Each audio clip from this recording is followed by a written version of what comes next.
if you were kind of getting started in the hobby and the things that you were like, if I had these down, my journey would have been easier. You are painting plastic little men, so it doesn't really matter if you. It matters. It doesn't. I'm saying that to try and make people feel better, but trust me, it matters. I don't really want to get that Underworld's warband because that's really cool, and I don't want to mess it up. But you kind of have to. Yeah. It's part of the learning process, Yeah, unfortunately. For me, that's basically just get good at the basics, and then the rest will come with time. And then I've got sort of 70% of it through the modelling. I thought, why did I start with contrast? I painted the whole thing anyway. 8 models and you are done. I've done half an army, which is crazy. They're the sort of things that will give you satisfaction of having a pretty decent kind of thing quite quickly. Yeah. Hi guys, welcome to another episode of the Sprue Goons Podcast with me, Dickie, and a very tired and lethargic Darren. I would say how you've been, but I'm kind of giving it away. Going to try something a bit different this week, I think, because try and mix it up a bit, have a bit more of a relax, just a bit more of a chat, really. I think rather than a I think uniformed topic discussion. This paint grey eBay. I think more kind of because Darren's kind of had a bit of a absolute. Well, nightmare. it's kind of. I suppose it's kind of gone hand in hand because we were talking about what the format's going to be when we kind of move into what we're calling the studio. Oh no! It's going to be a studio. Yeah. That is the a studio. Sprudio. Oh my god! Boom! There we go. Live on air. Sprudio. I can't even say it. Sprudio. Sprudio. But yeah, so kind of that's what we're thinking. Trying out some different things until we kind of. Yeah, I think we want a bit more of a kind of hobby hangout, relaxed feel. Yeah, we'll probably still have some of the other elements in there, but yeah, this week we're going to strip them out and just talk for a little while and go a bit more. Let Darren recover, basically. Ad lib. Yeah. There are no show notes this week. Believe it or not, we do show notes. But there are none. There's no guest this week. There's nothing. We're just kind of going to chat what we've been up to. Yeah, we've got a lot of hobby nonsense, and hopefully we've got some wisdom that we can share in terms of hobby tips. I wouldn't go that far, but we can say what we think, whether it's seen as wisdom. I don't know about that.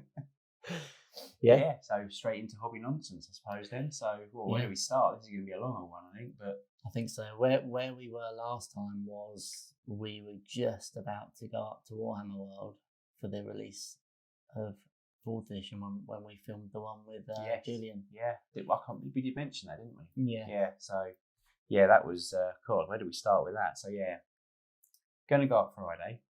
I tried to get the night off work, so I work evenings. Thought we can go during the day. It'd be great. Couldn't get the night off, so it was a case of rush round, do my job. So I'd work 6 till 10, but if I can finish earlier, I can clock off earlier. So it was a case of rush round. Darren, 9 o'clock, I'm done. Let's go. So Darren rocks up in the car park. Jump in the car. 3.5 hours? No, it wasn't 3.5 hours. No, so we booked somewhere we're about 3.5 hours from Warhammer World. We booked somewhere about 2 hours away from us. So we had about an hour, didn't we? Just over an hour to do in the morning. We got to the hotel at about 11:45. Some Russian lady behind like you walk in and there was it was like an old, like in the 70s, like a 70s horror movie, wasn't it? So you walk in and then you see the top of her head behind the desk. Hello? And it's like, oh, hello. That's my awful Russian. Sorry. We're got a room, okay, and there's like all the little box with the keys hanging on the, like, oh my god, I've gone back. It's like The Shining or something. Yeah, there's blood pouring down. And then went into our room, which my bed was about, I don't know, 1.5 foot wide, wasn't it? So about 3 inches shorter than mine. Yeah. I was standing at the bottom of the bed, wasn't I? And I was like, is my bed smaller than yours? And you were like, didn't we measure it? Didn't do some kind of comprehensive measurement? Didn't you? I can't remember how you did it now. I think I measured it with my leg. Yeah, technical measurement there. Yeah. But yeah, your bed was slightly smaller and just strange. Yeah, the shower looked like something out of a horror movie. It was funny. It was funny though, and it was because it was so last minute. But sometimes I always find those kind of trips are the best. Yeah, because it's all so last minute. Yeah. And grab whatever hotel we could. I think it cost like £40 or something stupid, didn't it, for the night? It's kind of one thing that we've said before is the worse it is at the time, the kind of the better the memory. Yeah, definitely. But yeah, it wasn't bad. It wasn't bad. Just yeah, funny because it was like really dated. And then we got in the God, I can't remember what time we went to bed. It was like gone. By the time we driven up there, got there, it's gone 1. So I set an alarm for the morning. No, don't do alarms, mate. A little in joke, but yeah, I don't even know why I said it. You were like, oh yeah, so I set an alarm so we're ready to get up to Warhammer World. No, don't do alarms. Don't do alarms, mate, even though my alarm woke us both up. Your alarm woke me up. So good thing you did, really. Yeah. But yeah, that was good. So we got up, continental breakfast included, which translates to a bowl of, a box of Frosties, some Weetabix and some muesli. Sort of like I don't know. It was like an office from like the 70s. Oh, it was like a time warp, but it was funny. It's weird. So yeah, jumped in the car after, drove up to Warhammer World, didn't we? Got there a bit too early.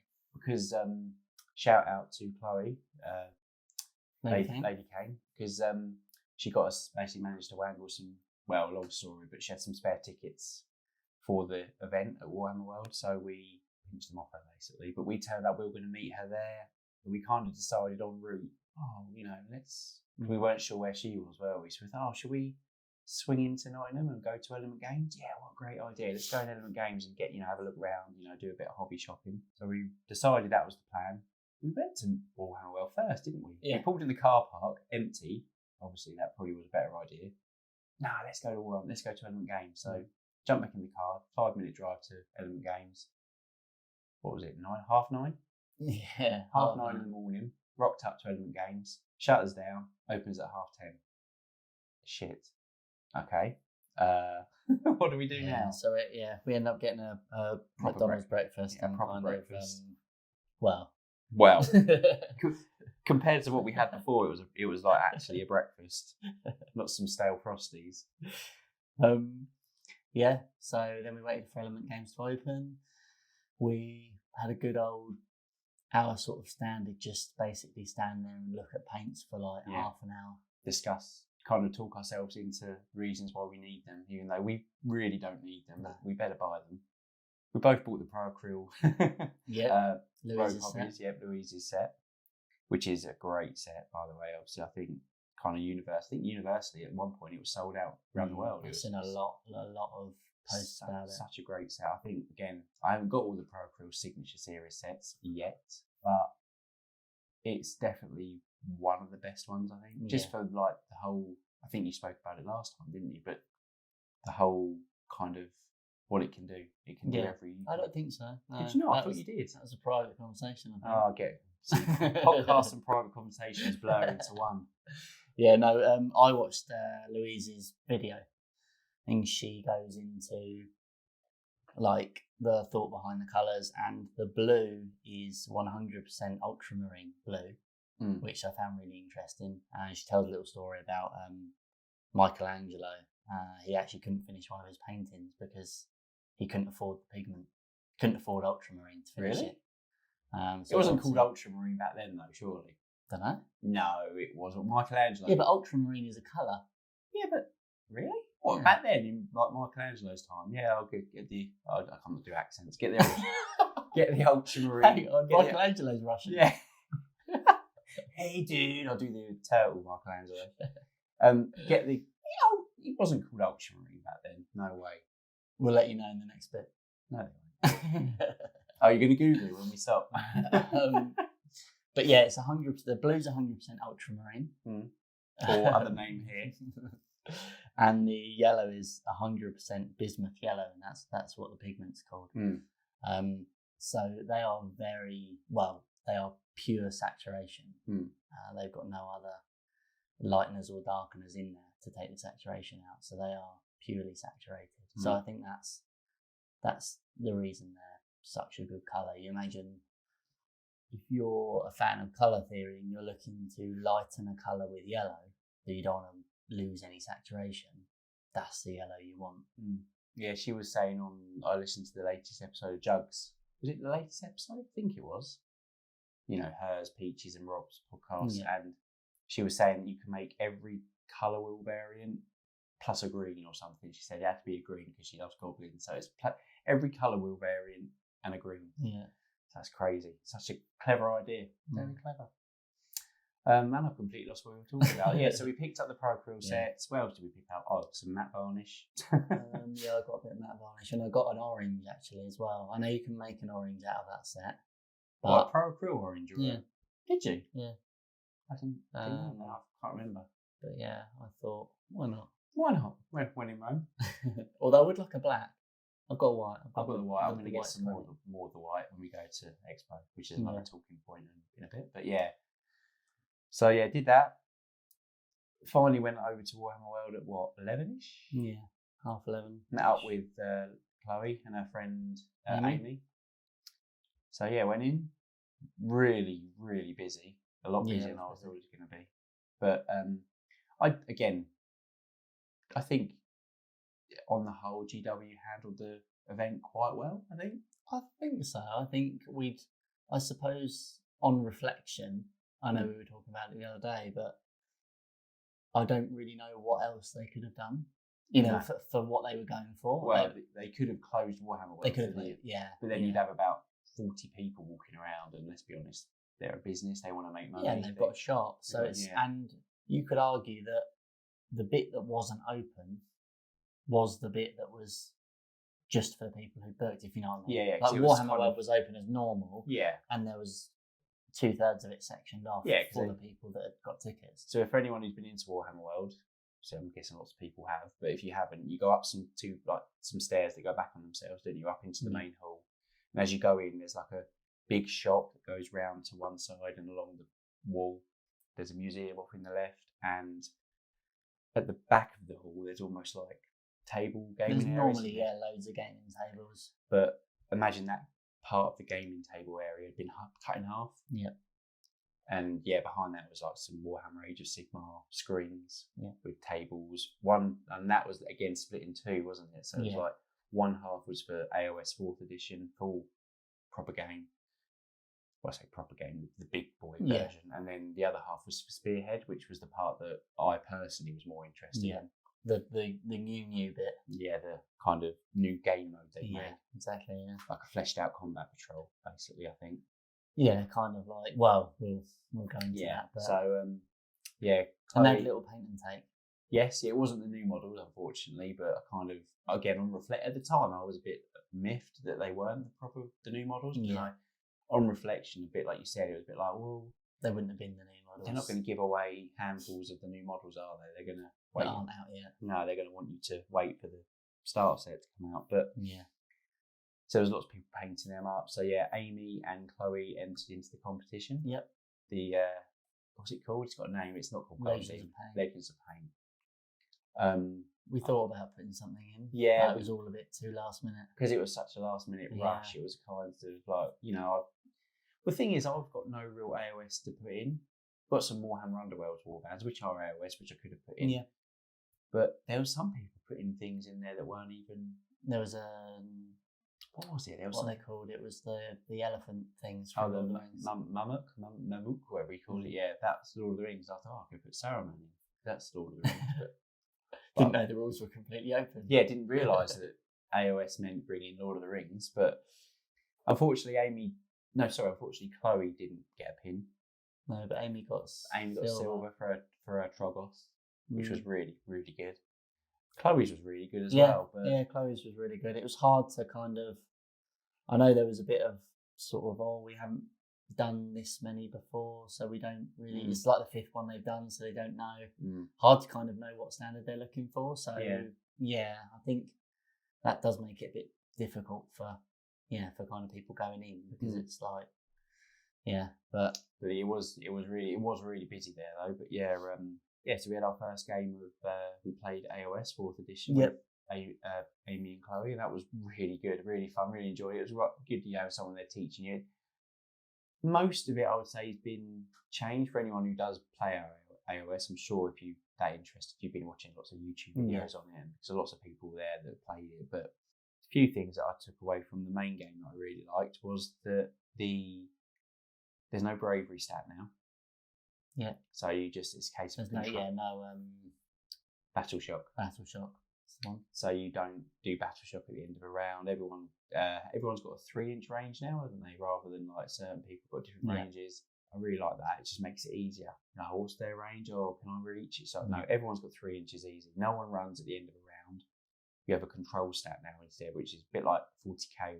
Each model's worth that much control for holding objectives. So I like that. You get 4 command points. 4 command points at the beginning of each round, and that's it. Whereas before it was like if you went first, you got 2. No, if you went first, you got 1, and then 1 for your general, so you get 2. And if you go second, you get 2, but then you get 1 for your generals. So you get 3. You go second, but you get more command points. Whereas this is just you both get 4. Go for it. Yeah. And they also had these like not laminated, were they? They were like printed mats with all the stats and abilities on, which was quite nice. It would be nice if they brought something out like that. But and everything is coded now, color coded. So when you can use it, your phase, their charge phase, and I've just obviously I know Games Workshop are a bit notorious for it. They bring out an edition, they make things a lot better and easier, and then they start throwing out more books and changing the rules and FAQ in it, and erratas, and then the next thing you know, it's just bogged down and like 40k has gone basically, from what I've heard. Yeah. But initially, I really enjoyed it. We won, which obviously means it was better. Not by much. We just won. I think we only won really because we ran out of time. Yeah. I think if we carried on, it could have been a bit of a bloodbath. We were scathing when you and me were scathing. We lost a lot of clan rats, put it that way. Yeah, Chloe and Amy were the Stormcast, but they flew the prosecutors right into our rattling gun thing, didn't they? Straight away, and they got blown off the feathers table. everywhere. Yeah, feathers everywhere. That didn't turn out well for them, but no, it was really fun. So we did that. Then we mingled a bit, waited for our next game because our AOS game was in 12:45. 12:45, and our Spearhead game was at 3:15 in the afternoon, so we kind of waited around for that. Speaking of Louise was mingling around, and so was Rob on this Wargamer. So I say we saw them. You kind of saw Louise at the till and went over. Oh no, that's hello. Yeah, she was talking to me about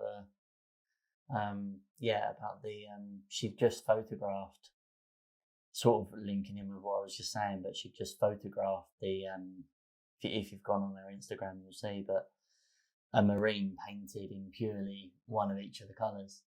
And she was saying that it was hard to photograph like the yellow one because it's 100% saturation. The camera really struggles with it. And it looks, the blue, she calls it like the Vanta black of blue.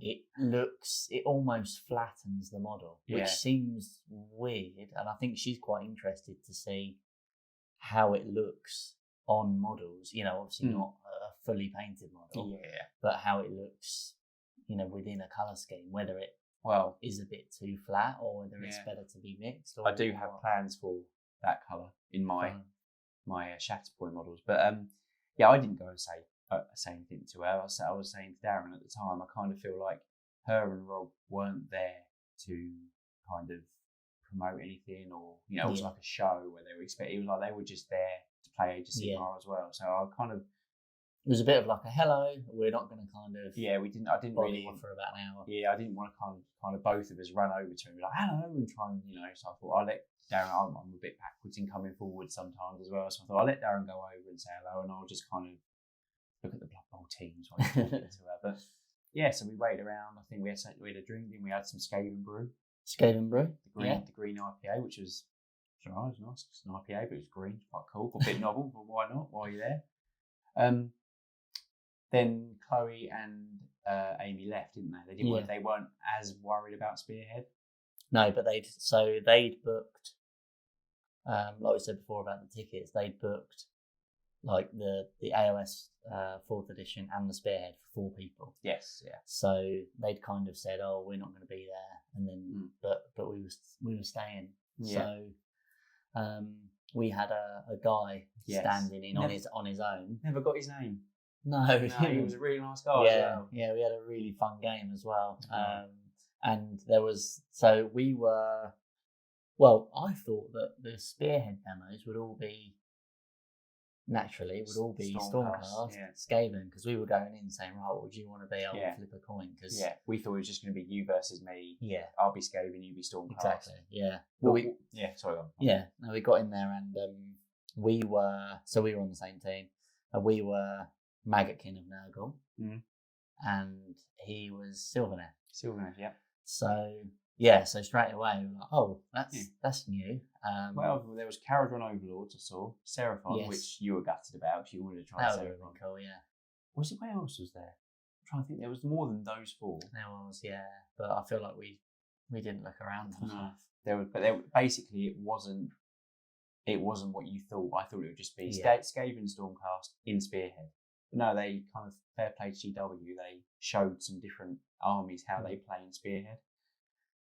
And yeah, TLDR, I think Spearhead's great. I think it's really, really good. Really enjoyed it. I thought it's just kind of, I don't believe the whole play it over a lunch break. There's no way you're playing that over. It is, I suppose, essentially what it is kind of advertised as. It's AOS shrunk down. Yes. It's got So I think it's kind of like AOS meets Warcry meets Underworld. Yes, with some of the mechanics that it's got. You can almost feel like they've cherry picked certain parts from their own systems, which is cool because we love Underworlds. Like the minute so basically in AOS you get 4 command points that you use at the beginning of over your round, but in Spearhead you don't get any, but you draw 3 cards, isn't it? Yeah, like 3 objective cards. Yeah, but they also have an objective on there. And it's worded very like an Underworlds card. Score this objective at the end of the round if you hold this objective, and it will tell you which objective. And your opponent is either not holding any objective or is not opposing your objective. Very Underworlds, and it'll score you an extra point. Or if you can't do that extra point, you can't do that kind of, what do you call it?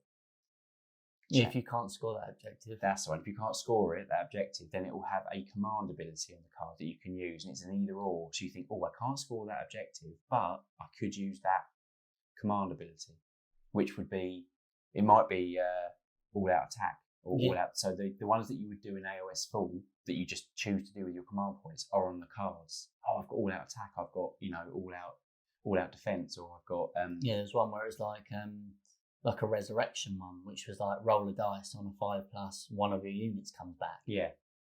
That's brilliant. Potentially really good. So it's kind of that mechanic where you have to decide whether or not you want to keep the card. And at the end of each round, you can basically draw up your cards again. Yeah. Or you can keep the ones you want to. But if you go second, so if you get double turn, so if you take the double turn still exists. If you take the double turn, you can't refresh your command cards because that's kind of the negative. Yeah. You get 2 goes in a row, but you don't get any new command abilities or objectives you can score. But you can still score objectives on the table just from holding objectives. So you can, as a standard, there's 4 objectives on the table, and you can still score a point per objective, but you can boost it with extra ones. Yeah. And the sounds complicated. Oh yeah, I'm really making a pig's ear explaining this, but it was. Yeah, I think because the guy that was demoing us, fair play to him, he was doing 2 tables at once. Yeah. So he kind of information dumped on us, didn't he? Right, do this, do that, do this, do this. I'm going to go to the other table. So we kind of stared at our opponent like. Yeah, there was one really funny moment though with the game. Yes, I was leading to it, but go on. I'm going to steal your thunder. That's fine. You steal it. It was your kind of thing anyway. I was going to let you tell it because you kind of went, "Don't do that." And so the Sylvaneth have like this. I'm going to be really bad on the names. You might be better, but this big Tree Lord. That's the one. Tree Lord. And he was 3 inches away, and he was charging into one of our Pustule Blight Lord, the fly guys, the sort of Blight Town looking thing. It's like it's going Dark Souls again. Yeah. All of it looked Blight Town. Yeah, to be fair. So yeah, he wanted to charge, and so basically he needed 3 on 2d6. Yeah, don't roll. What was it you said? Yeah, don't. No, the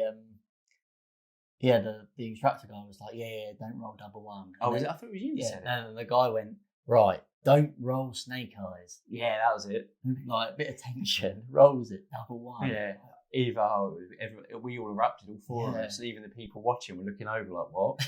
Like, oh my god! So yeah, he failed his charge. It was funny. It was so. And obviously in AOS, proper edition, or whatever you call it, AOS normal, you could spend a command point to reroll your charge. Yes. Yeah. I can't remember what it's called now, but yeah, and I think we actually had it on a card. We had it on the card, but there was only one. Yeah, and obviously we had it. Yeah, so he couldn't reroll the charge. No. So yeah, he was fun. But yeah, did we win that one in the end again? I can't remember.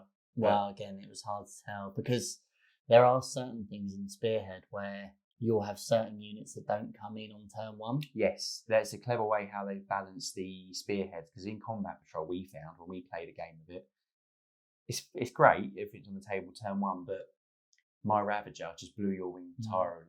I could have put it in Deep Strike. Yeah, but we were there. But blew your winged prime off the table in one go. Whereas what they've done in Spearhead is stronger units or bigger spearheads come on gradually. So he did say that normally 5 of my plague bear are 5 of our plague bearers and one of the flying guys. Plus, I forgot a name. I can't remember what it's called. They would come on turn 3. Yeah. There's only 4 rounds, so you'd only get them half of the game basically. But he said because it's a demo, we'll let them come in on turn 2, and they just come in within 7 inches of an enemy, so they can still charge. Yeah. So we were always going to win basically. Oh yeah, but we only played 2 turns. So. Yeah, but whereas the Sylvaneth, they only have 10 models in their Spearhead. They have 5. I forget what they're called. The 5 unit guy. They have the Tree Lord. They have 3 of the guys with the bows. Yeah. It's 9, and then they have their leader, which is I don't know what it's called. They look like trees. little tree guy.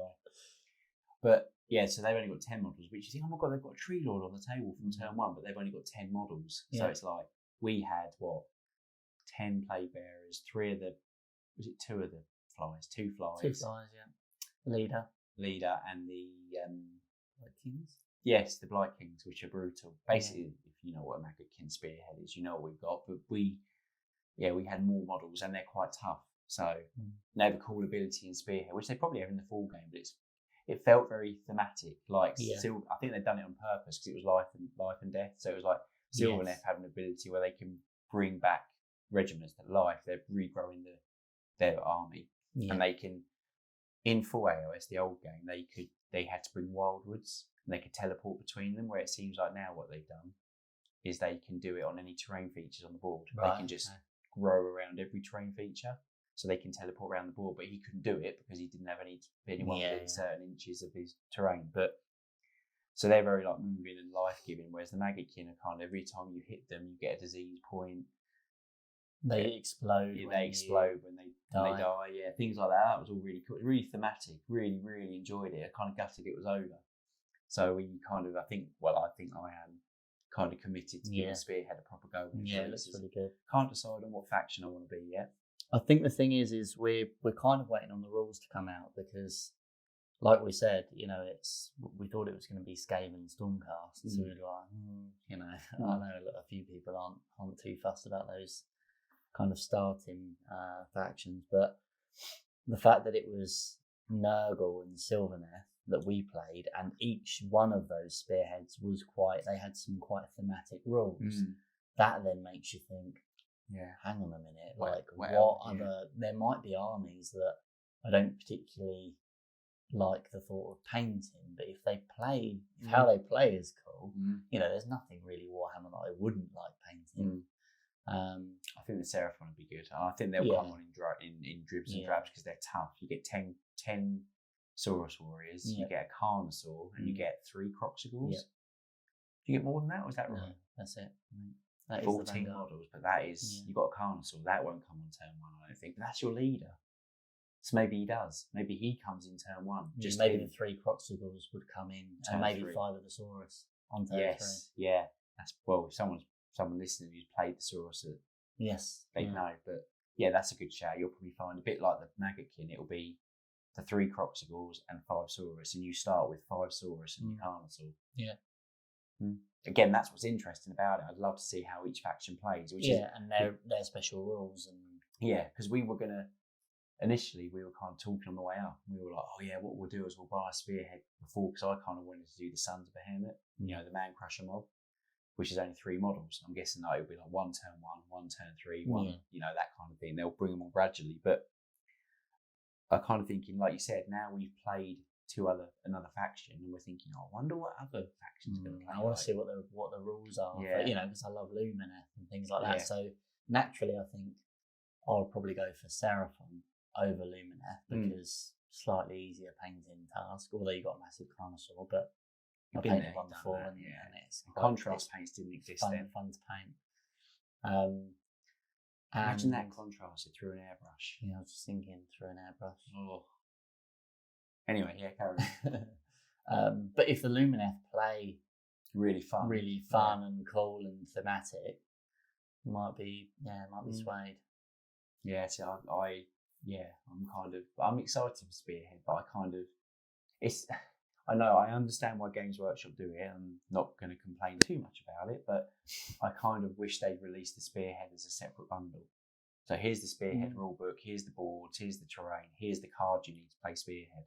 Go straight away, get your Vanguard. Yeah. They're not changing. Right, go. I don't think they will, because they want you to buy the big box. They want you to play full AOS. They want you to spend hundreds of pounds on a 2,000 point army. So that's why they do. But they want you to buy Stormcast.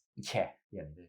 But I think, that's kind of what's a bit like, I'd rather not buy the Skaven and the Stormcast, because I don't want them. Obviously, we could split it, we could sell them on or whatever. But in conclusion, loved it. Really had a really good time. I think it was one of those things, because it was a bit of a last minute kind of trip. You're so like, oh, and you're excited about it, and it was really good. We got back and we were like, like that was. I think I kind of got back, and it was sort of like 8 o'clock on the Saturday night, and it then dawned on me that we, like 24 hours ago, we hadn't even left yet. Yeah. And it was all that in 24 hours. It was a bit, bit of a whirlwind. But it was really good, really, really good. And I would, AOS 4, I think, is shaping up to look pretty good. Definitely going to be dipping my toe in Spearhead, I think. But I don't know whether to wait, because they'll probably do the starter set. But once that starter set, will it go out of stock? Because Leviathan did stop it, didn't they? They didn't do it permanently. It was like a limited print run, but it was almost like a limited. They did it for a few months, and then that was it, gone. Then they did the starter set that you bought. So do you think maybe eventually they might do a Spearhead box? Maybe. Here's a Spearhead. Well, they're going to need to, aren't they? If an out of production box. Yeah, that's what I mean. Yeah. Like, it's almost like, do you wait and see if that comes out, or do you just bite the bullet and get it day one? I know what you're like. Yeah, Dickie, you owe me £80. What? Why? just transfer me the money. Okay. Don't worry about it. Yeah. So that's that's Warhammer World. That was Mortal Realms. Oh, I can't remember what it's called, but that was really good time on that Mortal Realms event. So we, so probably back into the real world, what we've actually been painting, like, apart from Warhammer. But I've done my first Shatterpoint squad. Yep. Completely done. Shatterpoint version 2. Yeah. Completely painted up Obi-Wan. So I've done Obi-Wan, Clone Commander Cody, and 2 clones. Yeah. And again, it's that thing of absolutely love that it's 8 models total. 8 models and you are done. I've done half an army, which is crazy. 4 models and half an army. That as well. The thing is, obviously, with like saying 8 models, half an army, the problem is, not the problem, but the thing is, you're like, I'll get Mace Windu. I'll buy another 4. I'll buy another 4. So it's kind of, it's a bit of burn out. Well, I say when I say it's an army, I mean 8 models and you can play with a fully painted force. Yeah. Whereas, it's a bit kind of, but I've done them. Darren dropped off the core set yesterday? No, Monday. Monday, he dropped off the core set. So I've built Anakin, Rex, and his 2 clones. So that's that's the other half of my army. I'm going for the classic Obi-Wan Anakin. And you've built mine. Yeah, I built Darth Maul's squad. I built Ahsoka's squad. I hate that Ahsoka model. I hate putting it. Everything else went together like a dream, but she doesn't like me. The first time around, her headpiece was missing. Yeah. This time around, it was, I don't know, it's because it's such a dainty model. I'm a bit paranoid of the lightsabers anyway.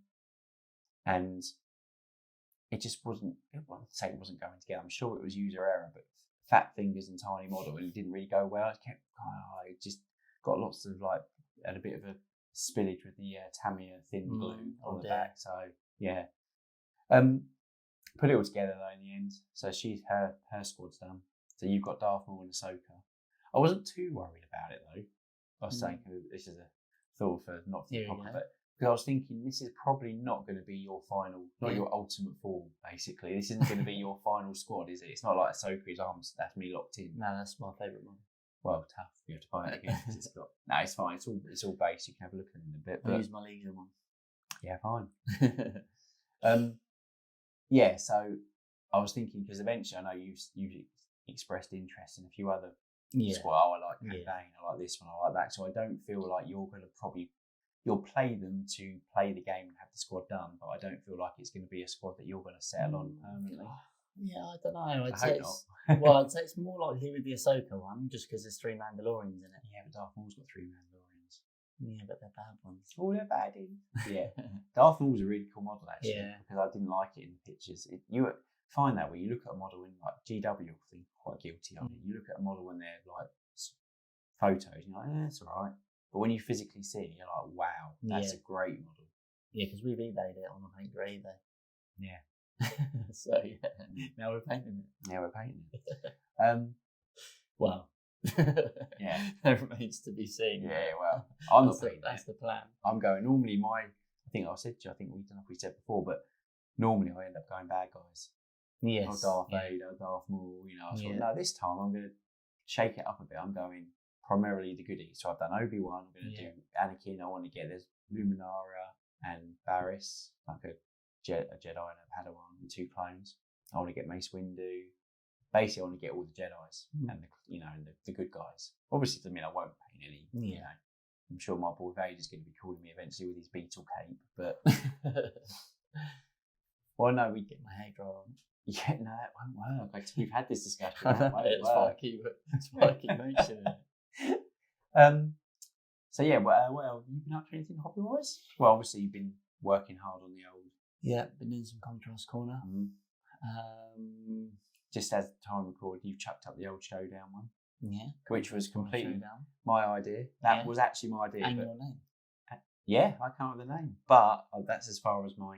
Here's me saying, "Oh yeah, my idea." So Darren can film it, edit it, paint it, post it. But yeah, that's my idea, Darren. So you told you to do well. Yeah, told you. See, I told you. Get on that next one. Yeah, come on, Darren. Keep up. Like an ideas machine here. Fine. Just do all them for me. That'd be great. No, but it was. Yeah, I say it was my idea. It's kind of like I came up with it. You've obviously done the format, but. Yeah, no, it's well, everyone loves the verses. It's fun to do. Yeah, I think they're gonna be good. I've bought a lot of backpacks to do more. Obviously, that's the plan to kind of. You can't do every single verses, but do some good ones. I looked up a guide for like an equivalent, on the Express colour. Yeah, because you know people are going to be like, well, how do you know that's the game? How do you know that's the Vallejo version? Yeah, and a lot of people. So. Part of my thing was that I'm going to vortex mix them both. I'm going to take the Games Workshop one out of the pot. If the other one, because I might do army painter, speed paints, or Green Stuff World. I'm going to take the other one if it's in a dropper bottle and put it on a dry palette or a normal paint palette. So there's no viscosity mixing up. But yeah, inevitably people will. Oh, mine doesn't look like that. Oh, that's a bit thin. It's like. But I can only work with what I've got. Yeah, and I don't think from a personal point of view, I'm really interested in this one. I know it's of course you are because it's on your Instagram page, but I genuinely am because I think again we can go through our expo shopping list in a little while, but I am in the market for some contrast paints because behind the scenes, I think I said to you the other day, didn't I? I said I'm really running low on contrast paint. I don't use them as much as you. I only use them a lot for for the videos. Yeah, but I would definitely defer to your knowledge on contrast paints, but I am definitely in the market for some new ones. So doesn't mean I won't buy GW. I'm happy to buy GW, but it's genuinely interesting to see the Vallejo ones because that will be my go-to. Obviously, I've got Vallejo paints. I've got To be honest, it's the first one is is Flesh Tearers Red versus Velvet Red, which again was the comparison that it gave, but kind of feel like that's a bit of unfair test because Flesh Terror's red is such a nice colour. Yeah, I've got Flesh Terror's red. But the thing is, to be fair, on the dry palette and out the they look the same. It's just like as it goes on the model, it's just the way their makeup of the paint, I think. Vallejo goes on.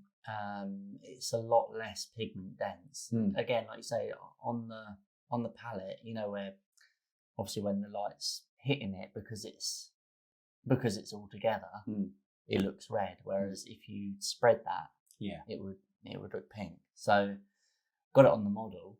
It looks really, really nice, but I wouldn't say it was velvet red. No. But then I don't know. I am naturally, because I'm a bit of an overthinker, I am thinking, did I shake it enough? But again, you vortex mix it. That's fine. And I also felt you could argue, someone might say, well, when I use velvet red, I do 2 coats because it's so thin. I put it on really thick. Yeah, which again is fine, but you're not doing that. You are literally testing it. One, give it a little tickle. Yeah. Straight out the pot, straight on the back plate. Yeah. Straight on the. You're not doing. I'm going to do two coats of velvet red, so it looks like this has come out a bit light. So I'm going to that is it. Yeah, that's the point. That's what it looks like. And I like. It dries quite matte, doesn't it, compared to? It dries quite matte. Yeah, I mean contrast paints from Citadel tend to dry quite satin, especially if you put them on thick. Well, it's more like So, I mean, wash is dry satin if you put it on, or glossy if you put it on thick. But so that's kind of that's cool. You've been doing that. Yeah, I haven't really been up to a huge amount else. I don't think. I built a little bit of Shatterpoint scenery. Yeah, but not much because before we bought the course out, I saw some scenery and extra dice and rulers cheap in a local hobby shop, which I went and got straight away. I don't think I'll be doing much else. No, but I think, I say that's going to be the upcoming project is Shatterpoint, but that leads me nicely into the next thing we were going to talk about, and that's, as time of recording, there is 2 days until Christmas, basically. The UK Games Expo kicks off, and we're obviously up there Friday, Saturday. So again, if anyone does see us, don't talk to me. I'm busy. I'm shopping. No, I'm joking. Obviously, if anyone does come over and say hello, we will be a bit awkward and like, hello. Oh God, what are you talking to me for? But can't wait. Cannot wait. Like I said, it's my Christmas day, so I'm gonna shoot up early Friday morning. Yep.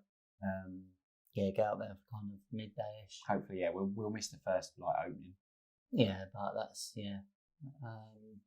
I think it will be closed and it's normally not quite as busy on the Friday, which kind of makes sense. Most people work in the week, don't they? So, we're there for the Friday. Saturday. Staying over Friday night, there for the Saturday, and then kind of stay until we've spent all of our money and then go home. Yeah, pretty much. So we'll be there Friday and leave at about Friday 3:00 probably. Yeah, pretty much. Yeah, no, I've got a long list. It was a longer list, but I've refined it. I'm like I said, I'm in the market for some. You're in the market for anything. Pretty much anything that Darren goes, look at this. But my list is I want to get some contrast paints of some description. Yeah. I want to get some more Pro Acrylic. I kind of decided public service announcement as well. Vallejo, you knew this was coming. Vallejo have changed their model colour design. And let us down for the last time. They've changed the label. Yeah. Which brings it more in line with the model colour. Game colour, sorry. The game colour, yeah. The branding's the same as Express Colour and Game Colour. Which is fine, I understand why. Yeah. But I've got the old labels, and the massive tart in me is genuinely furious. We were in Element Games on that Saturday. We were both staring at the rack for about 2 minutes. The annoying thing is the branding. I'm actually on the fence whether the branding's better, but the bottles are better. The bottles have the game colour bottles, where they're more transparent. You can see the colour. They're so much better than the model colour. So it's frustrating. The tart in me is genuinely annoyed. Anyone else listening will be, what are you on about? It's the same paint, but I'm annoyed that it's what changed. About? Just get DW and use it from the pot. Hang on, that's where we've been going wrong. No, so that annoyed me. But basically, I would like to flesh out my Pro Acrylic range because I am in love with Pro Acrylic at the moment. They're my new favourite paint. I've painted Obi-Wan using the Pro Acrylic white. It just goes. It's slightly thinner than a normal paint, I find. So it goes on a wet palette. Goes on a wet palette, almost pre-thinned. So I don't need to do much to that. I can use it as is. great coverage, lovely finish, nice matte finish. I wouldn't say matte like scale 75 matte. I'd say like a satin matte. Is it? I'd say it's a decent amount of matte. Yeah, it's not like, there's no satin. Yeah, it's hard to explain, but it's lovely finish. Like I said, almost pre-thinned. You get more in the bottle. It comes with a ball bearing in every bottle. The only thing I'm not keen on is the top, the way it twists. I know a lot of people have said, the top's kind of a bit of a bugbear. But what I do is I don't know if it's again speaking of bugbear, I don't know if it's a hot take, but what I do is I twist it closed and leave the paint on top that's pulled, that's popped out the top. Let that kind of seal, as it were, dry. It seals the top off. You can see what the colour looks like dried. And then when I use it again, I just essentially scrape it off, throw it in the bin. I don't. Little hobby hack. Yeah, I don't know if it is a hobby hack. So I think people going, "What are you doing? You're ruining your paint. Don't ever do that. Don't ever do that." Yeah, but I don't know. So yeah, I do that. But yeah, I messaged you painting that Obi-Wan. I fucking love these Pro Acryl. I love the colours. I love the consistency of the paint. I love the fact you pay a bit more, but you get a bit more in the bottle. Yeah. I think we worked it out like milliliter for so pound per milliliter. That's the kind of people you're dealing with. Yeah. Let's work out the milliliter. So no, I think it's actually pretty. Yeah, it's pretty on point. Just a little bit more than Vallejo, but it's a lot less than GW. Which is no shock there. But I would love to expand the Pro. I think we said not get rid of the model colour. Obviously, we are kind of partly joking. Well, it's more that it's very, very childish, but we've got a very good model colour range. I've got probably almost 2 racks of model colour, which is about 90, I'd say. I think I worked out mine. I think I counted mine the other day. It worked out like nearly just under 100, 97, I think. So you've got a pretty good spectrum. It's far too much. Too much. Yeah, really. Way too much. Yeah. So there's no need to get any more. No. Anyway. No. So the fact that they've rebranded the bottles, I'm like, right, okay, different range then. Yeah, I'm obviously not gonna chuck out the model colour, but I think we said the other day. Well, I think we said the other day we're not going to replace them. We'll use them up and then we'll replace them with Pro Acryl. Basically. I think I was saying, and I think you were kind of thinking the same thing, that getting like maybe the Pro Acryl range, but getting less. Yes. So you've got a much more refined paint range, because like you said, that the 90 odd colours, you're probably only using 20, 30 of them anyway. Yeah. And 9 times out of 10 you're mixing colours. And I would say with again, not to kind of constantly plug the Louisa's set, but I feel like I'm going to be using those colours to mix a lot because of the pigment. It's what they're designed for. Highly dense. Yeah, it's they're designed to be mixed. If you want to saturate a colour, you're going to be mixing it with the yellow. But it's not going to work for everything. But and obviously it depends on your skill level without sounding, like a dickhead. But some people don't want to mix. Some people just want to grab a colour and chuck it on the wet palette. And I'm the same sometimes. I'm like, I really want, I don't know, a really nice dark red colour, deep red colour. I'll just grab black red from Vallejo rather than getting the black, getting the grey, getting the red. I would normally. I want to say like my plan is to kind of like use the model colour range, but when I want to apply like the colour theory and go, so maybe if it was a red, for example, I'd pick a red from the model colour range, then I'd probably lighten it with the yellow from the Rogue Hobby set for the highlights, and I'd probably darken it with the ultramarine. So you've got an ultra saturated range of reds, but it's going to be purple in the shadows, orange in the highlights, but both of those colours will be really saturated. Now, it might look a bit weird if it's on something realistic because the shadows wouldn't be super saturated, so it might be a bit much. Yeah. But yeah, I mean, you can mix it in with a bit of black. One other hobby thing that Darren has been up to that he hasn't failed, he's failed to mention, and you could probably tell from that little bit there, someone's been diving down the rabbit hole of colour theory, haven't they? Yeah. I got a bit of a like a essay message the other day about colour theory and what you've been learning and what you've been looking at and how certain colours work with this and desaturated shadows and lighting with this, so That is still hobby, although it's not that is hobby, yeah. I have been diving into colour theory, so and my sort of plan with it, because I always try and think, well, how could this? Not that I've necessarily learned it, because there's a lot to learn, but how could I? Sorry, no, I was going to say it's always best to apply it. Yeah, it's all well and good apply it, learn it, apply it, do loads of tests and things like that, and then. Yeah, and then maybe the next step is kind of like simplify it and just see whether it's useful to anyone. Yeah. We were talking about maybe doing almost like a cheat sheet, which is like a really basic version. So again, what we just touched on there, which is try like a purple in the shadows and an orange on the highlights, which you'd said to me anyway before kind of the colour theory stuff, But yeah, it's more kind of like that's kind of like a cheat sheet, which is the basics of colour theory, but almost like if you can't be bothered to learn colour theory, just look at this sheet. Yeah. What do you want? I want a desaturated shadow on my red cape. What do I do? Yeah. Oh, okay, right, yeah. Again, like I said, I've only scratched the theory on colour theory. Scratch the theory? Scratch the surface on colour theory. There's a title for the podcast, Scratching the Theory. I've only scratched the surface of colour theory. I think even you've looked into it more than I have, because from what you were saying, even I was like, oh really? Oh, I didn't know. Obviously when you say it makes sense. Yeah. Like, oh yeah, of course. Why wouldn't you do that? But you don't feel like you were saying, like, don't lighten a colour with white necessarily all the time. Yeah. Use a colour on the wheel that is lighter on the. It's hard to explain, but yeah. Yes, yeah, and it depends what that colour is. So, if it's green, try and lighten it with yellow, or you'll see a lot of people that lighten stuff with ice yellow, which is still desaturating it, but it's not desaturating it as much as if you mixed it with white, because it's got obviously it's light yellow, so it's got some pigment in it. Whereas basically, if you mix anything with white or black, you're desaturating it. That's just the nature of what it is.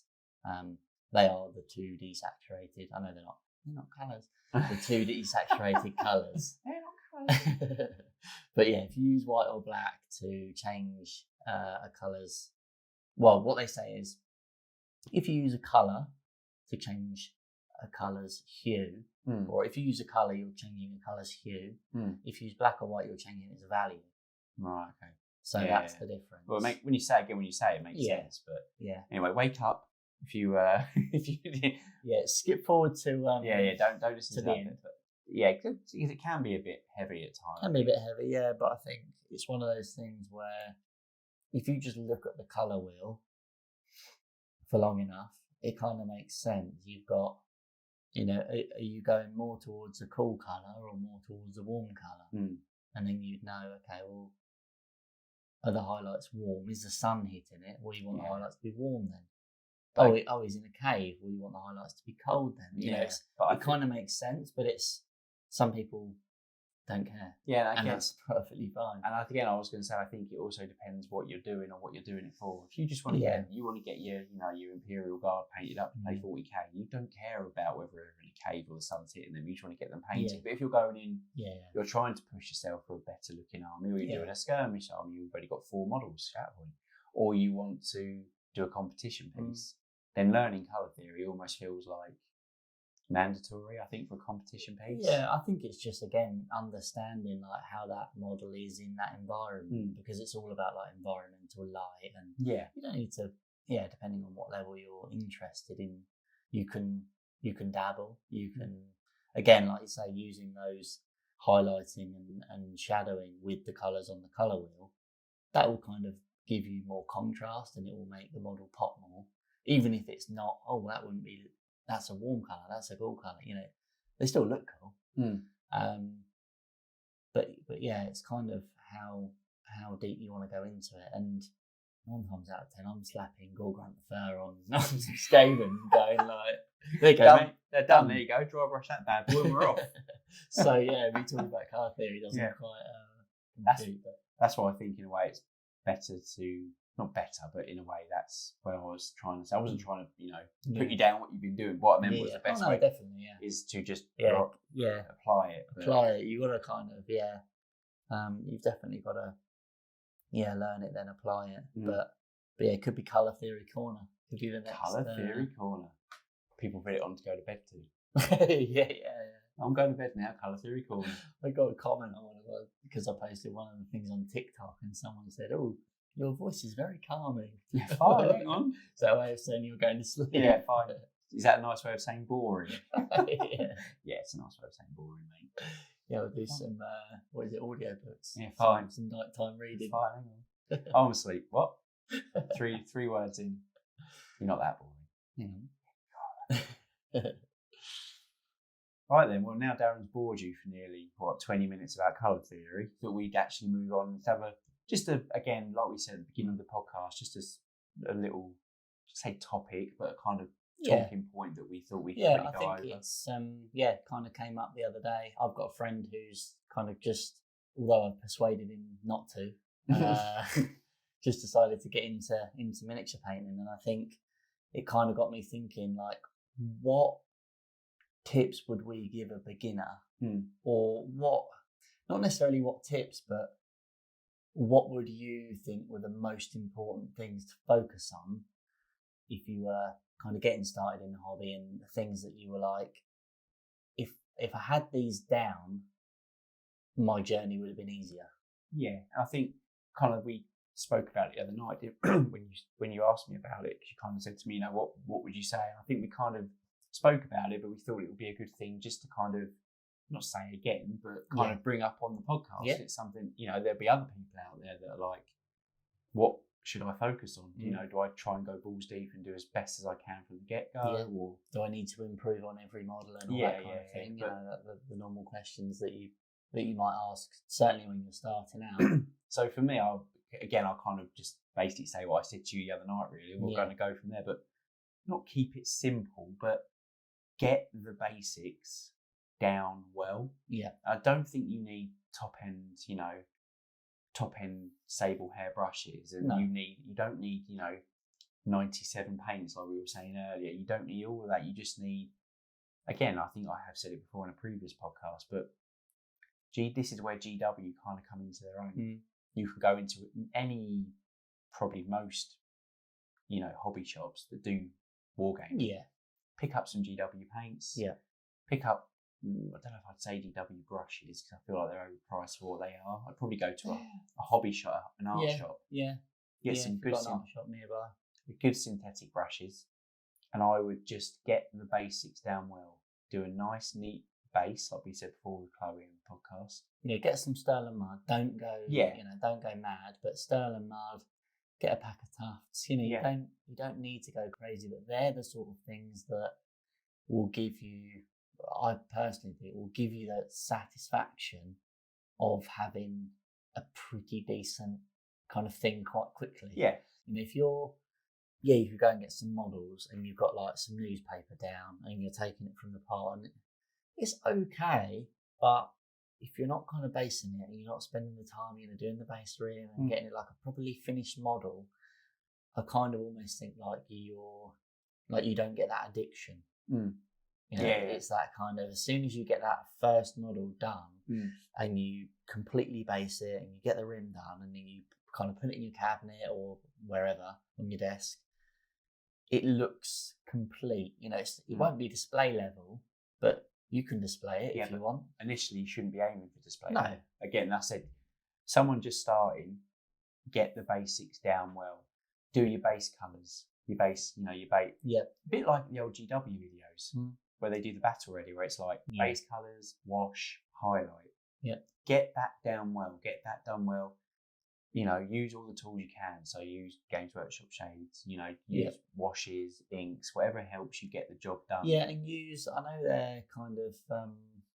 know they're kind of obvious, but if you're going to get Games Workshop paints, use them, take it as gospel. Use the base paints as bases, use the layer paints as layers, It's kind of... This is what I've said, this is where GW kind of come into their own. They're good for beginners, they're good for people that want to get it done. They make it easy. Yeah, they do make it easy.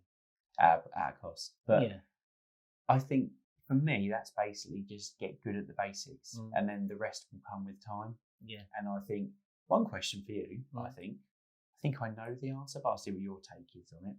Do you think start with GW models? And I'm taking that purely from a cost perspective. So you're new into the hobby, like your friend. You've got no models, you've got nothing. Would you say go to your local GW and pick up a £45 box of 10 Space Marines? Yeah.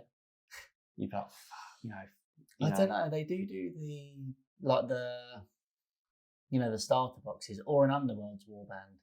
And again, what I would say is it's kind of pros and cons. So I think picking up an Underworld's warband, there's a Goober Town Minis How to Get Started in Warhammer, and he paints Godsworn Hunt, and it's a great video. And I think it's great because he's brilliant and his voice is like saying about hypnotic. I was going to say, you saying about soothing voice. Yeah, he has sent me to sleep before. Yeah. He's I found it great.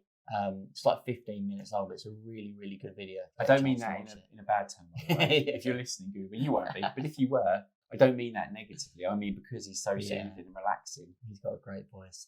But yeah, he paints an Underworld warband, and I thought, what a great way to start, because I mean, it kind of depends what warbands you I was going to say, the problem with that is though, what if that said person goes, I want to play 40k, I want to do Space Marines. Would you be like, okay, we'll go and buy a £50 box of Space Marines? Yeah, we'll go get a kill team, or get one of their, they do those, like you said, those start painting sets where you get like 3 intercessors or whatever it is. We could even get one of those, what are they called? The heroes, the pre-built Space Marine hero packs. You get like a random you Space just get Marine. one, and it's a character. But I think the disadvantage to painting Games Workshop as your first model is very detailed.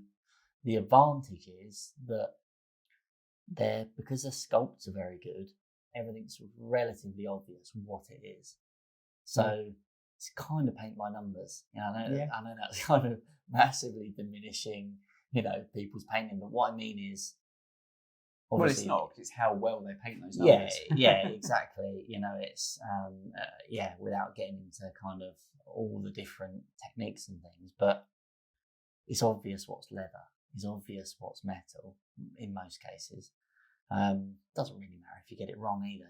It's your first model, but I think sometimes it's harder painting a model that isn't as detailed because you almost kind of have to make the detail.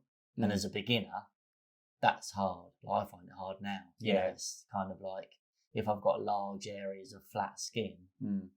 So what am I doing? What am I doing there? That's going to look awful if I just paint its skin and shade it. But whereas if you've got kind of 14 chains and a couple of skulls and 24 belts. Hang on, only 24? What models are you buying? And put half of one. Oh, hang on, that's where you're going. I might, again, like I know I'm like a broken record, but I would say, get the basics down well. Yeah. What is there anything you would add to that? Would you say there's anything else you would? I think, I kind of think it's not really as, you're saying like get the basics down well in terms of the actual painting, kind of be clean, get your base colours down, concentrate on being clean, which is, again, paint by numbers, don't go over the lines, obvious, but the more you practice that, it sounds obvious, but there are a lot of really good painters that aren't clean painters. Yeah. And that's not to say they're not good, but I think if your aim is to you're looking at the box art, you're like, oh my God, that looks amazing. Well, the best place to start is clean. That's if the box art is nothing but clean. So I think also painting clean will give you kind of good brush control. Yeah. Definitely. So I think that's definitely a good point. Also, I suppose I would add to the get the basics down well is I would also say kind of what you said is just take your time. Don't try and rush. I want to get playing. I want to have a fully painted army. Take your time. Understand that it's a hobby. It's not a race, and you will be happier with the outcome at the end. I think if you take your time learn those. Because you look at your first model from when you started an army to the last model, you can see a massive difference, I think. I think as well, I would say, even though I'm kind of, I suppose I'm pushing the contrast videos because I find them really interesting. I think contrast paints are fascinating in terms of the level you get for low effort, and I think that's why people like, especially if you underpaint or dry brush, the kind of slap shot method, some of the results you get, mix it with contrast, if you're getting at the higher level, mix it with a bit of contrast medium, kind of really push it. But I wouldn't start with contrast paints. That was my next question. I was going to say, okay, would you say to someone, go and buy like 10 contrast paints? You wouldn't. No. That's kind of what they're sold as, isn't it? It kind of is, yeah. And there's a little bit of a caveat to that. Contrast paints are fine if, I suppose, you're using them in the same way.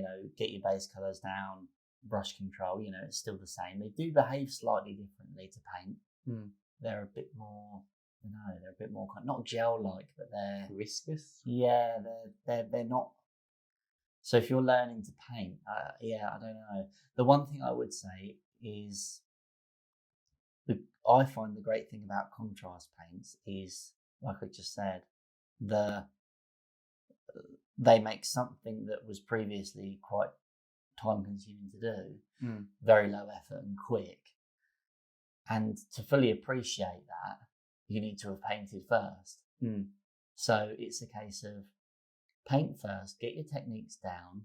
Oh, yeah, I do leather like this. I base it brown and then I wash it black. If you're a beginner, you don't have to wash it, but wash it black, go back over with the brown, then maybe go over with a lighter brown, on the highlights. If you then, in a year's time, Zenithal model and put Gorgon fur on that, and you think, fucking hell, that looks even better, then I think that's fine, but I wouldn't do that for a start. No. I think it's a bit... Also, as well, brush control is, I think, important for contrast paint, because, like you said, they're almost like more liquid. Yeah. You've got no brush control and you haven't got the basics down. Yes. You're going to put them on, they're going to go everywhere. Yes. It's still, though you've got to have control on how to use contrast paints, even though they are technically easier because they do the shadows for you. That's how they build as. One paint and it'll do it all. But it's a bit, nobody will get this reference, but it's a bit like some golf clubs. So someone might like golf. You never know. So some golf clubs, they're a lot better than others for a specific use. So say maybe like a really high lofted wedge, they're really good for a specific use and they will get you a better result, but they're not forgiving at all. You get it wrong and it's going completely not where you wanted it. Yeah. And I would say the same for contrast paints.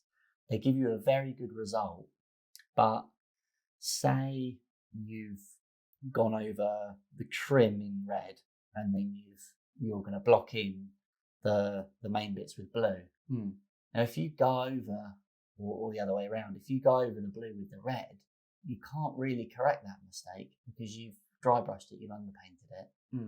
So you've got to then base the blue again and then put the contrast back. Yeah, that's not a beginner thing. You don't want to be messing about like that. No. So you've got to be really, again, I suppose when I painted like my Legion army, for example, I had the benefit that I was using like a 000 brush. Yeah. And I'm a bit of a perfectionist, and I had painted before, so it wasn't like I had no brush control, but I'm a very neat base coater.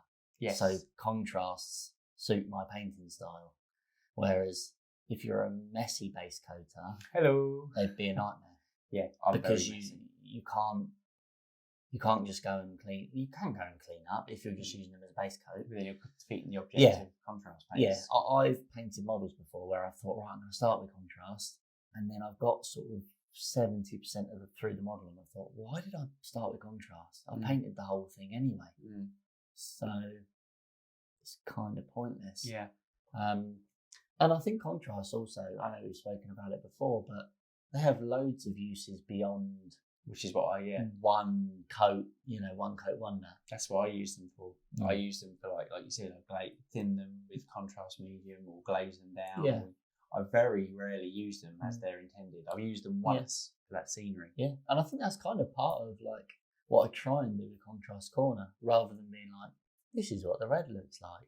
You know, I do that sometimes if the red looks cool, but like the last one or before the showdown was, Magos purple over gold. And it's like, that's not what that paint was designed to do. No. But if you want like a really cool looking like rose, a couple of people said it looked like rose gold. And I thought, actually, yeah, that's cool. Like, you wouldn't know that. No. And if you're looking for a very quick rose gold, then that's, go for the contrast paint. Yeah. Unless you're going for kind of display level. But again, sort of like Guilliman flesh over gold, or someone said, how would I do like a copper colour with contrast paints? And naturally I kind of think, well, I don't really know. But then you think, well, how do contrast paints behave? They're good over metals, so probably base it silver and try like Gore Grunter or Wildwood, brown over silver, it's going to go copper. So, I'm thinking, I'm interested to see, he's saying, oh, how do I do this? And I'm thinking, well, I don't know, how do you do that? Let's find out. So yeah, I think it's all about like experimentation as well. That kind of leads on to that point of just experiment. There's such a fear of like getting stuff wrong, and I suppose partly that's because Games Workshop models aren't cheap. No, but there are a lot of things that you can pick up, set bolt action miniatures, or there are cheaper models you can pick up. But then you don't want to sink money into a game system you have no interest in. That's why I would argue that you don't want to be like, oh, I've already spent £30 on these bolt action models. Yeah, but I don't want to play bolt action. I want to play 40k. So why am I buying bolt action? So. Yeah, I think it's an interesting thing, and it's sort of like coming from a couple of perfectionists. If I was starting, I would be like, I don't really want to get that Underworld's Warband because that's really cool, and I don't want to mess it up. But you kind of have to. Yeah, it's part of the learning process. Unfortunately, you're going to have to mess up something. Just that's again why I say like take your time. Yeah, take your time, base them. Get the fundamentals down, do a neat, basic job, and build from that, I think, is pretty much what I would say. I would say, as long as you don't put the paint on too thick, you can't really mess anything up. No, it can't. It can be repainted. You can go back over it. Oh, I've got, the black of the gun on the hand. You can go over that. Yeah. You can. Oh, I've gone over the gun with the flesh. At the end of the day, over that. You are painting plastic little men, so it doesn't really matter if you. It matters. It doesn't. I'm saying that to try and make people feel better, but trust me, it matters, and you will be judged by everyone. And on that note, on that bombshell, yeah. But yeah, I think that's kind of the main tips I would say. Maybe don't, again, it kind of ties into getting the basics down, but I wouldn't watch a ton of YouTube. No.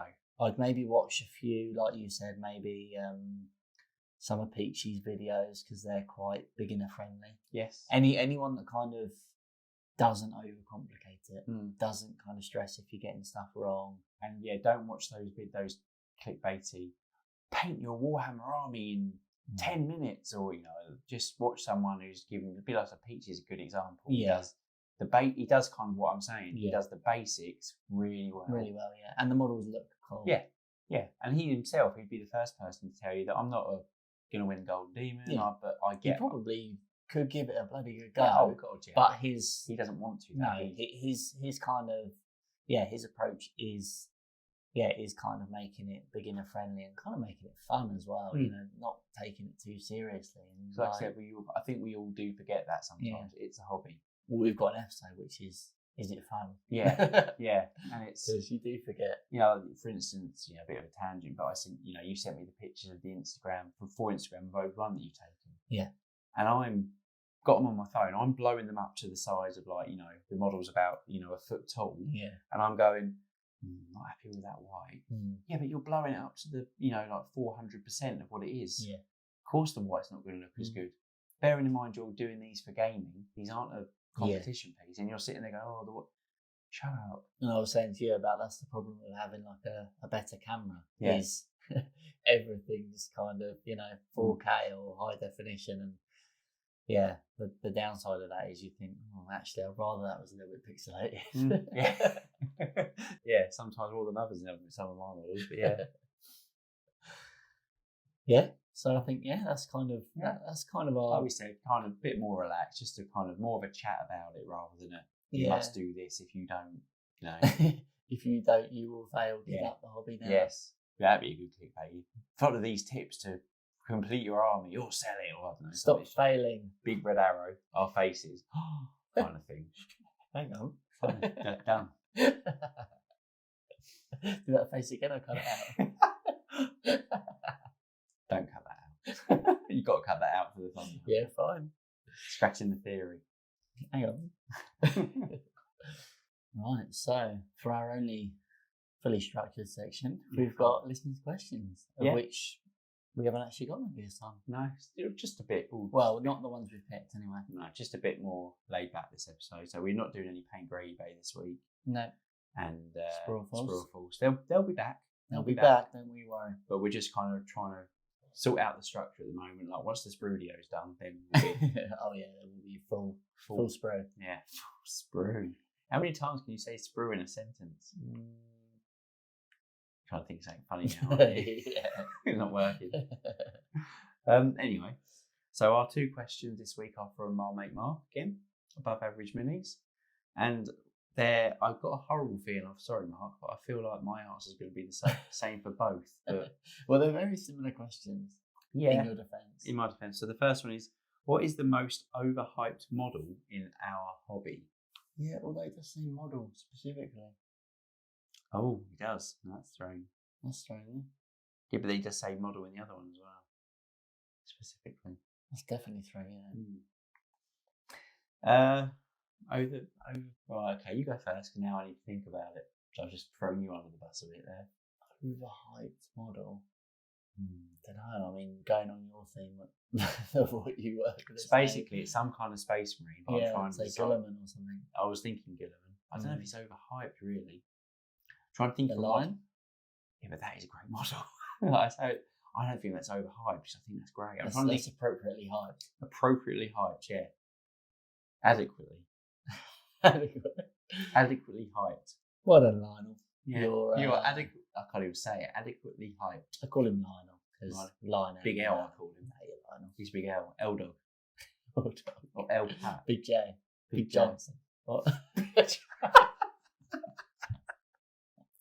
Hang on. Wait a minute. Didn't see that bit in the multi-part kit. That's why he's not overhyped. If anything, he's underhyped. Yeah. Story of my life. Oh God. Overhyped. Can I just say the Marine? The Space Marine. Yeah. Literally. The poster boy. The Ultramarine. The Ultramarine. Yeah, just that whole kind of the model. When you think, thing is, if I said to you now, 40k, I bet Marines pop in your head. Oh yeah, Marines. So I'm gonna. Sorry, Mark, I'm kind of dodging the question a bit, but I'm gonna just say the Space Marine, kind of specifically Ultramarines. Well, yeah, I think as a whole, Marines, they've got to be overhyped, haven't they? I mean, you can't really. Stormcaster on their way. Stormcaster on their way, yeah. And maybe I would say Stormcaster overhyped because they have got the popularity of Space Marines. Yep. And GW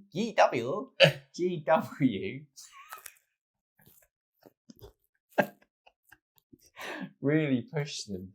What was that? I don't know. That wasn't Russian. No, I don't know what it was. I'm not very good at accents, I'm realising.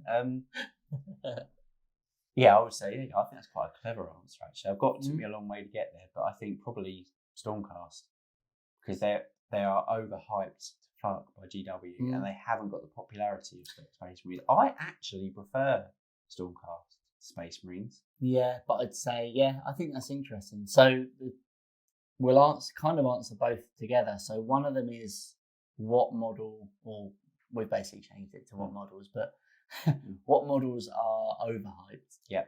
And what models are overplayed? It was like exhausted. Let me just talk amongst yourselves. Played Played out. out. Yeah. So it was the most played out model. Yeah. So I would say for that one. Yeah. Space Marines. Yeah. No, Space Marines definitely. I'd say. Because how many times do they go? Oh, there's a new Space Marine release. Oh, it's a lieutenant with a sword. Oh, now he's got a pistol. Yeah. Oh, now he's got his foot on a tactical rock. Oh, okay, another one. But yeah, I'd say yeah, they're exhausted because they're not. I wouldn't say they are overhyped, just because they don't even need hyping at this point. They are just exhausted. Yeah, they're just constantly hyped. But then they are very popular. Whereas I'd say Stormcast are massively overhyped, and I don't think they're that popular. They've got a following. I know people love them. My friend, he absolutely, that's all he plays. He loves Stormcast, and the Wales. I have warmed to them more, and I quite like them in this edition. I like the new sculpts. Sculpt, the new edition, now they're kind of almost like they're finding their feet a bit more in terms of their look. Yeah. But they are massively overhyped by GW. GW want them to be Space Marines in fantasy. They want people to get as excited about a Stormcast with his foot on a tactical rock as they do a Space Marine captain with his foot on a tactical rock. And I don't think they ever will. It's just never going to happen. I think they should have gone, if they wanted that kind of hype, I think I don't know. I mean, they've essentially gone down the Space Marine route, haven't they? You know, they look kind of like godly, tall humans. But I don't know. I feel like they'd have been better off going down like a Teutonic Knight, avenue, Crusaders or something like that. Black Templars, but Templars, not then would they be like, oh, they're just Black Templars in fantasy, but less than fucking cool. Yeah, big old knight like. Come at me. Whereas I don't know, it's almost like the fact that they're. I know I don't have to paint them gold, but the fact that they're gold is just a bit. It's like ultramarine blue. You sort of look at it and you're like, it's just a bit dull. Yeah, but it's a bit like that with Space Marines. There's a few chapters I quite like, in that, like you said, because they're not the ultramarine blue, and there's a few Stormcast, chambers that they. And there's like, I don't know what they're called. There's like white ones that are pure white. They look quite cool. Yeah, that's the thing. I don't mind the models. Like they've got a lot of kind of like Greek and Roman, like ultramarines, I guess. But even more so because they're actually closer to the source. But I like a lot. I like those influences. Yeah, that kind of Assassin's Creed Odyssey. That. Yeah, I should like them. And I did do. Some of them at some point. Well, I've never heard you complain about painting as much as you did on those 3 Stormcasts. Yeah, that's true. Yeah, I've done them recently, haven't I? And you literally. Yeah, but I've almost only got myself to blame. I'd like to paint them again. Yeah, you did kind of overcomplicate it. I overcomplicated it. Like if I'd have just painted them gold, you might have enjoyed it. Yeah, paint them gold because they're cool models. Let's get the AOS4 start set and you can have Stormcast. Yeah. No, I don't want to scale. I do like the prosecutors. Yes, you do. Yeah, I do. I quite like the new Stormcast sculpts, and we've completely gone off the questions now. Turns out Stormcast are underhyped. Yeah, because we're hyping them up. No, we're not. We're not. They are. Yeah, I think that's good answers. Yeah, they're definitely overhyped because I don't think they live up to the hype, so therefore they're overhyped. And Space Marines are kind of Space Marines. I want to say they live up to the hype. For the people who it's for, I don't know. I suppose they've got a lot more history and a lot more. Yeah, the player base is huge. You've not just got Ultramarines, have you? You've got Blood Angels that are massive, Dark Angels that are massive. You kind of got like 80% of like 40k players have probably either got Marines or done Marines in the past. So yeah, I think they're appropriately hyped but exhausted. Yeah. Well, there you go, Mark. Sorry for the long-winded answers to your questions, but thanks for your questions. So, I think that pretty much wraps up this week's episode. Yeah, but, that's it. Let us know what you think about the kind of, I'll say less structured, but the less kind of more conversational, boring you colour theory. Yeah. Structure. Doing awful accents, kind of. just a bit more of a rambly kind of sitting. Yeah. Because our idea maybe eventually is we just kind of get some comfy chairs, some posh mics, sit in the Sprudio and just kind of chat. Just ramble, hobby for an hour or Give so. you a bit of an update on what we've kind of been working on, and then kind of try and desperately share some wisdom before you fall asleep. Well, I don't really know how to follow that up, but yeah. But thanks for listening, guys, and like and subscribe, all the usual stuff. And we'll see you next time. Post Expo. Woo! Or depression, probably crushing depression. Oh yeah. Post show blues. Massively. Bye, guys. See ya.